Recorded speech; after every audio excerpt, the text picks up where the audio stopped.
todos os planetas, né, do Sistema Solar tiveram a mesma composição, apenas a situação na órbita em relação ao Sol, né, que permitiram nós termos os planetas gasosos, porque é a região muito fria, e os planetas rochosos, como Marte, Terra e assim por diante, né?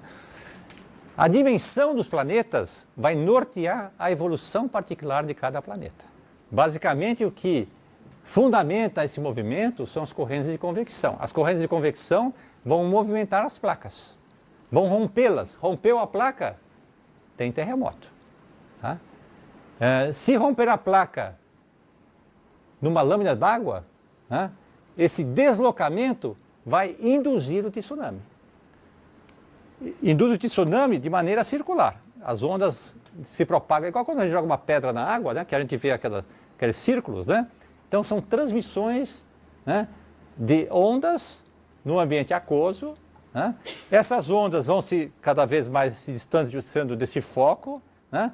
E essas ondas chegam próximo à costa. Aí está, né, as evidências paleontológicas, esse lagarto, né, aparecendo dos dois lados do Atlântico. Ele não tinha ainda o recurso das datações dos materiais rochosos, que mostraram semelhanças enormes entre a geologia desse lado e a geologia de cá, né? Que hoje nós sabemos comprovadamente que se trata então de material geológico similar, anteriormente unido. Notou também, né, a presença de material derivado de glaciações, né, presente aqui. Vocês farão uma excursão para esses ambientes que foram antigos lagos glaciais, né, que estão aqui próximo a Itu. A região de Itu era uma antiga geleira, eram lagos, né, decorrentes do degelo de antigas geleiras, né, e que estão em toda essa região aqui, né. Ora, se eu tenho registros de material de gelo aqui, naturalmente eu posso pensar na união desses continentes no passado que estariam numa situação de ambiente polar, né? Então, elementos interessantes, lógicos, que Wegener utilizou nessa sua teoria, né? Então, ele propôs, na falta de elementos geológicos, que os continentes boiavam sobre o mar. Eram como se fossem ilhas ou navios, né, de pedra, pétreos, né, migrando sobre o mar, né? Então, veja, é uma ideia hoje para nós inconcebível, mas nessa época, né, foi a ideia que ele considerou como mais factível para explicar as semelhanças, as feições morfológicas dos continentes, né? Mas o questionamento, que forças seriam essas tão grandes que teriam sido suficientes para mover essas massas gigantes? Não se conheciam as propriedades físicas das rochas. Não tínhamos o apoio das ondas sísmicas nessa época, né? Não tínhamos o apoio de datações para ajudar. Só tínhamos as evidências paleontológicas, né? Essa ideia foi abandonada, né, até mais ou menos final de 1950, quando, após a Grande Guerra, os navios começam a mapear os fundos oceânicos, né, já com a sísmica de reflexão, né? Mas esses navios faziam dragagens, né, do assoalho oceânico. E veio aí a grande surpresa. Esse assoalho do oceano era jovem. As rochas eram jovens. Jovens, eu digo, 150, 180 milhões de anos, 100 milhões de anos, né? Jovens no centro do oceano e, simetricamente, mais velhas a partir do centro oceânico, né? Começava, então, a montagem do grande quebra-cabeça da humanidade, né? Esse material foi recolhido, né, foi analisado em laboratório, né, foi possível, através da sísmica, observar a morfologia do oceano, que, ao contrário daquela expectativa de que era algo monótono, abaixo da lâmina d'água, era algo surpreendente. Imensas cordilheiras no fundo oceânico, vales profundos, enormes mostrando que, ao contrário do que se imaginava, o oceano tinha uma dinâmica de construção e destruição à maneira dos continentes. Né? Então, quando acontecem essas descobertas, há uma sucessão de descobertas complementares, reunião de esforço científico para buscar outros elementos, para investigar aquele tema. Né? Isso acontece nos Estados Unidos, acontece na Inglaterra, acontece na Europa, né? Acontece nos vários cantos do mundo, né? No sentido de buscar elementos para provar o que se chamou na época a teoria da deriva continental. Deriva continental dos continentes. Hoje nós já sabemos que não é a deriva do continental, é a deriva de uma parte imersa e o assoalho submerso, organizado em placas, né, que se movimenta, ora se chocando, destruindo, portanto, ora se abrindo e novo material do manto chega, então, criando matéria sólida. É a evolução do planeta, porque ele está querendo diminuir sua temperatura interna, ele está se resfriando. Né? E aqui está uma topografia de uma parte do assoalho oceânico, do Oceano Pacífico. Né? Vários cumes submersos, né, alinhados. Olha essa quantidade de montanhas submersas, né, que chama-se o Cimont do Imperador, né, que se alonga para cá. E olha onde está Havaí, as ilhas do Havaí. São parte do processo de formação do assoalho oceânico. Então, os imensos vulcões que hoje hospedam resorts lá no Havaí, né, estão sobre uma região sísmica, vulcânica, né, para deleite dos geólogos. Né. Outro aspecto interessante, olha gente, ó, olha as ilhas do Havaí, onde aconteceu o tsunami, estão na borda de montanhas e mais, essa área escura aqui são depressões profundas, 10, 8 quilômetros de profundidade, que a placa está entrando abaixo daqui. Ao entrar abaixo, criam-se tensões. Né? Essa placa desce mais ou menos 100 quilômetros, 10 quilômetros abaixo da área imersa, né? E nesses 10 quilômetros, né, as temperaturas são altas, de forma que os fluidos presentes nas rochas, né, são volatilizados, migram para cima. Né? E ao acontecer isso, diminui o ponto de fusão das rochas sobrejacentes. E aí nós criamos magma. Da rocha, torna-se um material derretido, rochoso, que vai criar os vulcões. Esta região de Los Angeles, São Francisco, é uma borda de placa, e nós temos aqui uma famosa falha, uma estrutura linear, chama a falha de San Andreas, né? Que ali nós temos um monitoramento de terremotos desde 1700. Destruíram São Francisco em 1906, Los Angeles em outras épocas. Então são áreas sísmicas, né, apesar de extremamente ocupadas, né, pela população. Né? Então aqui, de uma maneira simples, mostrando para vocês, né, esta subdivisão em placas litosféricas agora, né, marcadas por seus limites em vermelho. Esses limites são imensos vales profundos, né, que aparecem no meio do Oceano Atlântico, aqui nesta região, associados a montanhas também. Né, e é nesse região que se concentra a sísmica, a atividade sísmica, o vulcanismo. Olha lá quem está aqui, ó, Islândia. Islândia, no século XVIII, era dito como um inferno terrestre, por causa da quantidade de vulcões. O Hekla, né, o grande vulcão aqui ativo até hoje, né? Aliás, ano passado, a atividade de um vulcão lá interrompeu os voos todinhos, por causa do material que subiu à atmosfera. Né?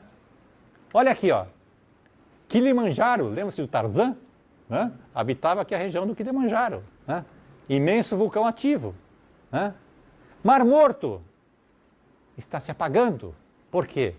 Não só temos movimentos de colisão, mas nós temos movimentos também como reflexo do continente subir né? Com isso aumentar a evaporação, Mar Morto está sendo, então, morto realmente, né? Está evaporando, né? Quantidade de sais absurda, né? Eu, muito curioso, já nadei no Mar Morto, né? Nadei não, boiei, porque você boia naturalmente, lendo uma revista, né? Mas você aguenta apenas 2 minutinhos, porque a quantidade de sais é tão grande que começa a arder o corpo inteiro, né? É impressionante, realmente. Aliás, ali é uma região também que o pessoal utiliza para banhos termais, porque você tem ali lamas, que são ditas medicinais, assim, e é utilizado então pelo turismo. Aqui uma outra surpresa, a idade das rochas do assoalho oceânico, né? A idade, ela aumenta, né? À medida que nós nos distanciamos do centro da placa, né? Nós temos aqui uma velocidade de centímetros por ano, então nós podemos fazer uma correlação linear para essas idades em relação à distância, né?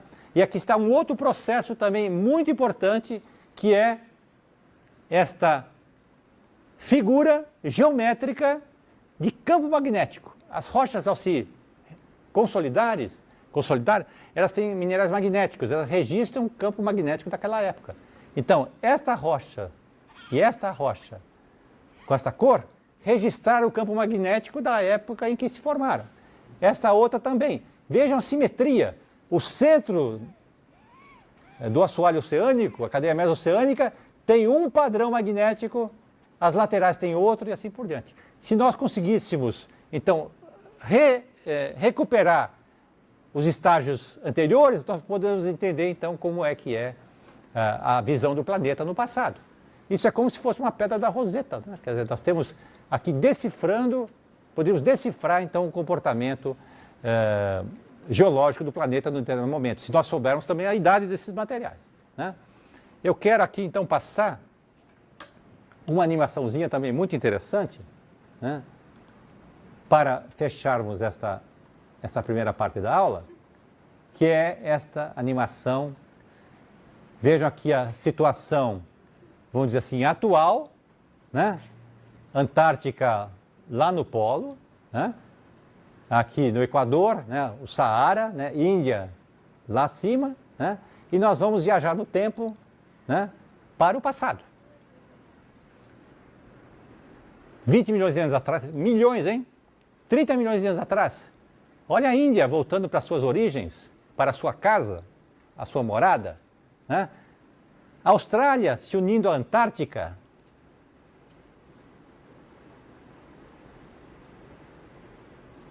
Chegando então ao supercontinente Pangeia, a geopoesia idealizada por Alfred Wegener. Recurso tecnológico, né? Evidências sísmicas, evidências paleontológicas, 200 milhões de anos, né? Evidências paleontológicas, comparações, né? Das rochas dos vários assoalhos, né? E assim por diante, né? Nos permitem chegar a esta figura. Vou agora voltar, né? E vou explicar algumas feições deste processo. Tá? 190 milhões de anos, né? 180 milhões de anos, surge vulcanismo na África, né? O vermelho é vulcanismo, né? O oceano nosso não abriu ainda, mas já abriu aqui, desgarrou-se aqui a África, começa a abrir o Oceano Atlântico, vulcanismo na América do Sul, o assoalho aumentando de tamanho, enquanto esse aqui está sendo consumido durante a viagem da África, vulcanismo, né? E aí vai bater lá na Ásia, né? Todo o assoalho, então, cresce aqui, criação, e lá na frente destruição. Aqui está criando, aqui está destruindo, né? Nesse processo, né, vários fragmentos errantes, né, vão rotacionar e vão se juntar com outros continentes. Nós chamamos de fragmentos exóticos. Eles não têm nada a ver com aonde ele está colado, né? São os fragmentos exóticos que estão sendo agora, é um tema de fronteira de estudo, né?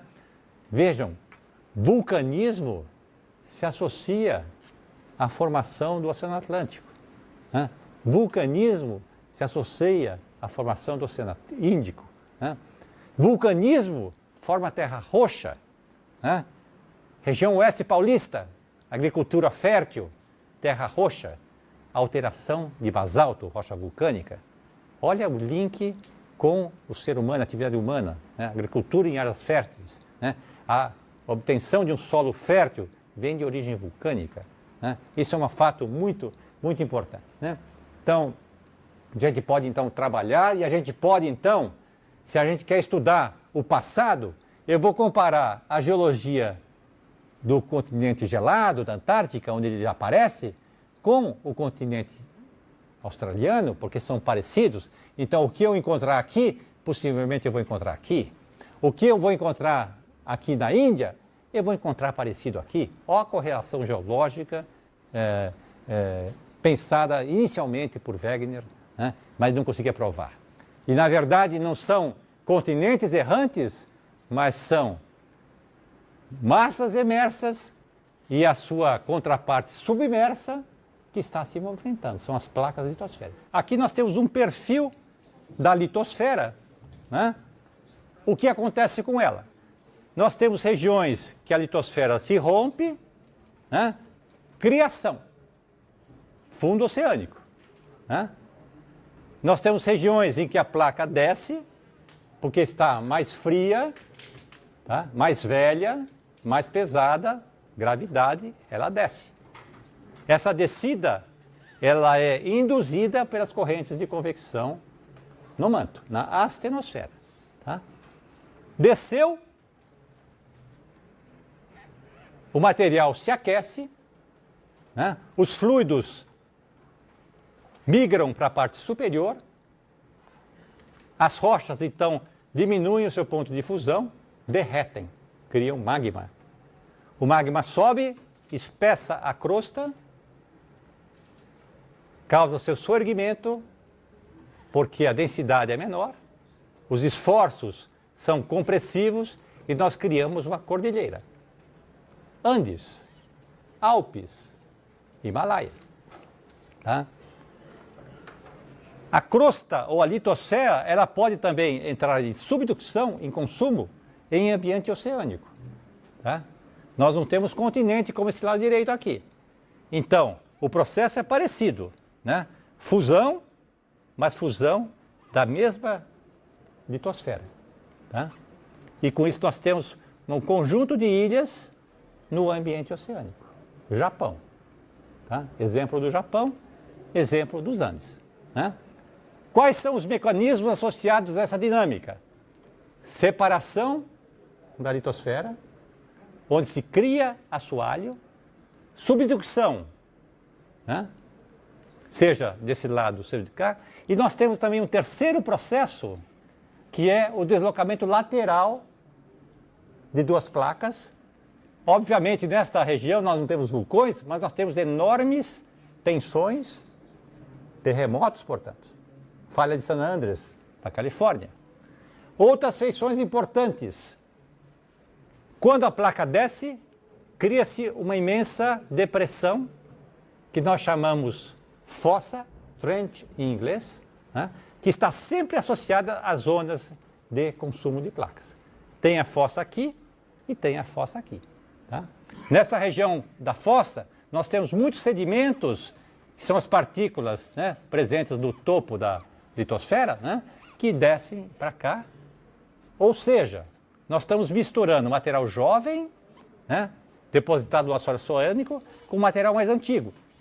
Resultado, nós temos com o tempo modificações importantes da composição aqui ou aqui. Ou seja, é a forma que o planeta evolui, as rochas vão se transformando a sua composição no tempo geológico. Né? Então aqui está um detalhe do que nós comentamos. Né? Crosta oceânica, vamos detalhar um pouquinho mais. Crosta continental. Crosta oceânica está como parte da litosfera, ela é formada por material com alta densidade. Tá?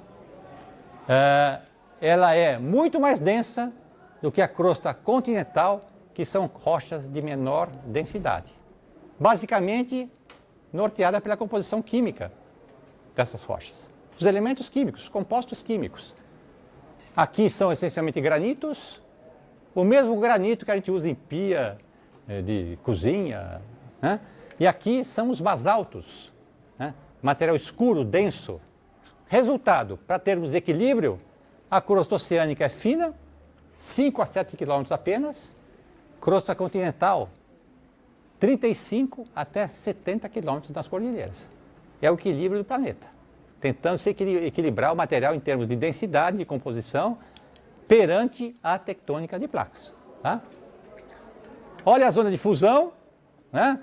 Manto sólido, zonas de fusão, envelopes de fusão, material menos denso, sobe e percola as cordilheiras. Né?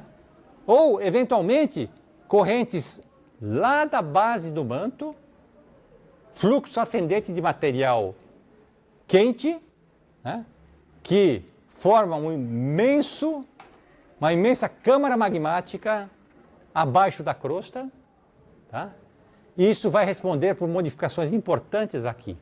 Rupturas, material sobe, se derrama, enormes derrames, como aqueles que nós vimos naquela animação, aqueles vermelhinhos da animação que eu mostrei para vocês, são decorrentes de plumas. Tá? Então, o magmatismo, ou seja, o processo que orienta a produção do magma, o magmatismo, ele é relacionado a plumas ou a essas zonas de fusão. Quais são os limites, então, convergentes, os limites que acontecem entre duas placas? Olha novamente a crosta oceânica fina, a crosta continental grossa, fusões, né? E nós temos cordilheiras. Nós podemos ter o caso aqui, 2, né? Crosta oceânica, né? Crosta continental, perdão, aqui é crosta oceânica já espessada, né? Por conta da adição de magma, né? Crosta continental, crosta oceânica. E aqui um caso extremo, crosta continental se chocando com crosta continental, gerando então um grande espessamento continental, 80 quilômetros. Exemplos: Himalaia, Índia batendo contra a Ásia, igual a animação que eu mostrei para vocês. Exemplos: placa de Nazca, Pacífico entrando abaixo do continente sul-americano, formando a cordilheira dos Andes. Né? Exemplo: vulcão, Japão, né? Crosta oceânica no meio do Pacífico, gerando então esses arcos de ilha. 3, então, processos em limites convergentes. Tá? Todos eles gerando modificações na composição das rochas. Aqui está então um croquis do que aconteceu com a Índia, né? Para gerar os Himalaias. Né? Índia saiu lá de baixo, né? Perto do sul da África, né? E foi bater hoje lá na placa eurasiana, né? E nesse processo consumiu grande parte desse oceano que existia entre esta massa que estava lá embaixo e a massa que está lá em cima. O oceano perdido está aqui. Prova disso: os Himalaias estão cheios de fósseis marinhos. A 1.000, 2.000 metros, as camadas contêm fósseis marinhos. Né? Aliás, essa é uma das razões para explicar o dilúvio, naquela teoria do netunismo que eu comentei com vocês na aula passada, né? Que a presença de fósseis marinhos a altas altitudes, né? Para aqueles adeptos dos dogmas criacionistas, indicavam o grande dilúvio, né? Que teria ocorrido no passado. Olha a dimensão dos processos geológicos, gente. Olha a escalinha ali, ó. Estão vendo a pessoa? O carro? São coisas gigantescas. Gigantescas, né? É outra escala. Né? Notem as rochas retorcidas. Né? Significa que esta crosta ela estava em profundidade, submetidas a grandes pressões e temperaturas, de forma a se deformar plasticamente. Tá? Essas rochas eram a litosfera profunda e que hoje estão à superfície, por quê? Por conta da tectônica global, por causa da erosão. Né? Erosão extremamente lenta. Né? Eu mostrei para vocês na aula passada, né, que a erosão, duas fotos, né, do Grand Canyon, mostrando como a erosão é imperceptível ao olhar humano, né, que isso acontece na escala de milhares de anos e assim por diante. Né? Daqui milhões de anos, possivelmente essa superfície estará aplanada, porque a crosta ela sobe lentamente. Né? Exemplos, sabemos hoje que a Holanda, Países Baixos, está descendo, tem os diques, né, que controlam, né? Outras regiões estão subindo lentamente. Então são situações que são respostas locais da dinâmica das placas. Limite divergente, já comentei com vocês, é esse limite aqui, ilustrado na imagem ao lado, né? Onde existe criação de placa, olha outros limites divergentes, né? E aqui nós temos a famosa falha de San Andreas, na Califórnia, responsável por um sem número de terremotos, né? Que é, na verdade, então, um outro limite de placas importante. Né? Nos limites divergentes, né, nós vamos ter, à medida que o material surge, se consolida, campo magnético terrestre dessa época, o azulzinho daquela época, o vermelho da outra época. Né? E com isso nós teremos, então, a edificação dessa dorsal oceânica, a cordilheira submarina que permeia centenas de quilômetros em profundidade no mar. O que acontece no limite divergente? Você tem o Vale Central, né? E você tem o aparecimento de grande quantidade de material magmático, lava, aflorando nesta região. Tá? Limites divergentes, aqui uma fotografia por radar do assoalho oceânico entre a África e a América do Sul. Vejam que o limite divergente, ele é fracionado por essas rupturas laterais. Não sei se vocês conseguem ver um zigue-zague aqui, olha. Né? Que significa essas falhas, né? Elas estão associadas com o momento de expansão do assoalho oceânico nesta região. Ou seja, esta atividade, ela vai criar crosta e vai modificá-la no tempo. Portanto, a gente usa o termo recicla a crosta. A crosta se modifica do passado há bilhões de anos até o presente e continuará se modificando por conta do calor permanente do interior terrestre, dos elementos radiativos, da força gravitacional, desde o limiar do planeta. Né? Outro limite divergente que vai formar um futuro oceano, o leste do continente africano. Né? Esta região está o Lago Vitória. Né? Olha a quantidade de vulcões ativos associados a esta região. Né? Aqui já abriu o oceano, o Mar Vermelho. Né? O Golfo de Aden abriu há cerca de 20 milhões de anos atrás. Né? E aqui, daqui 10 milhões de anos para o futuro, vai abrir. Isso aqui vai ser um outro continente, né, associado com essa placa. Né? É assim que funciona, vamos dizer, a evolução da Terra. Né? Regiões em que abre e regiões em que fecha.